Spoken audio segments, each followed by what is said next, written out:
সদ্যঘোষিত high school শিক্ষান্ত পৰীক্ষাত 100% উত্তীৰ্ণৰে অজলিল নগাঁও জিলাৰ ঢিঙৰ ব্যক্তিগত খণ্ডৰ বিদ্যালয় ৰৌমাৰী মৈৰাথছ আল আমিন জাতীয় বিদ্যালয়।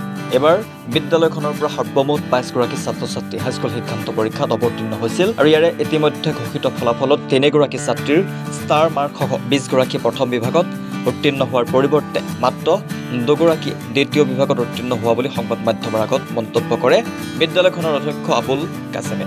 ৰৌমাৰী মৈৰাথছ আল আমিন জাতীয় বিদ্যালয়খনৰ পৰা ষ্টাৰ মাৰ্কসহ প্ৰথম বিভাগত উত্তীৰ্ণ ছাত্ৰ-ছাত্ৰীসকল হৈছে ক্ৰমে মহচিনা বেগম 83%, ফাউজিয়া বিলকিছ 77% আৰু আয়েশা সিদ্দিকা 77%। বিদ্যালয়খনৰ পৰিচালনা সমিতিৰ সভাপতি ছফিকুল ইছলামৰ সভাপতিত্বত অনুষ্ঠিত সম্বৰ্ধনা অনুষ্ঠানত উত্তীৰ্ণ ছাত্ৰ-ছাত্ৰীসকলক একোখনকৈ ফুলাম গামোচা আৰু মানপত্ৰৰ সম্বৰ্ধনা জনোৱা হয়। উল্লেখ্য যে ঢিঙৰ অতিকৈ দুৰ্গম আৰু সংখ্যালঘু অধ্যুষিত অঞ্চলখনত কেইবাগৰাকীও সমাজ সচেতন শিক্ষিত লোকে প্ৰাণ প্ৰচেষ্টা কৰি ৰৌমাৰী মৈৰাথছ আল আমিন জাতীয় বিদ্যালয়খন শিক্ষাৰ মন্দিৰ ৰূপে 2016 চনতে প্ৰতিষ্ঠা কৰিছিল। প্ৰতিষ্ঠা কালৰ পৰাই বিদ্যালয়খনে ফলাফলৰ ক্ষেত্ৰত বিশেষ সুনাম অৰ্জন কৰি আহিছে। নমস্কাৰ, মোৰ বিদ্যালয়খনৰ নাম ৰৌমাৰী মৈৰাথছ আল আমিন জাতীয় বিদ্যালয়।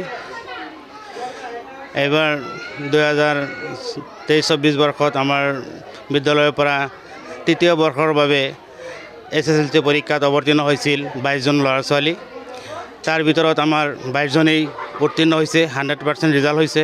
22জনৰ ভিতৰত 20জন ফাৰ্ষ্ট ডিভিজনত আৰু 2জন হায়াৰ ছেকেণ্ডেৰী ডিভিজনত উত্তীৰ্ণ হৈছে।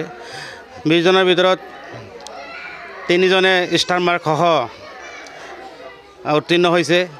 এজনে 5টা লেটাৰ, এজন ছাত্ৰী মহচিনা বেগম তেওঁ 5টা বিষয়ত লেটাৰ মাৰ্কসহ উত্তীৰ্ণ হৈছে আৰু এজনী ছোৱালী আমাৰ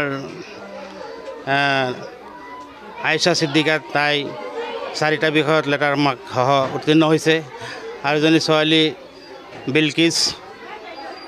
বিলকিছ বেগম, তাই 2টা বিষয়ত লেটাৰ মাৰ্কসহ উত্তীৰ্ণ হৈছে। যথেষ্ট ভাল ৰিজাল্ট হৈছে আমাৰ এই পিছপৰা অঞ্চলত।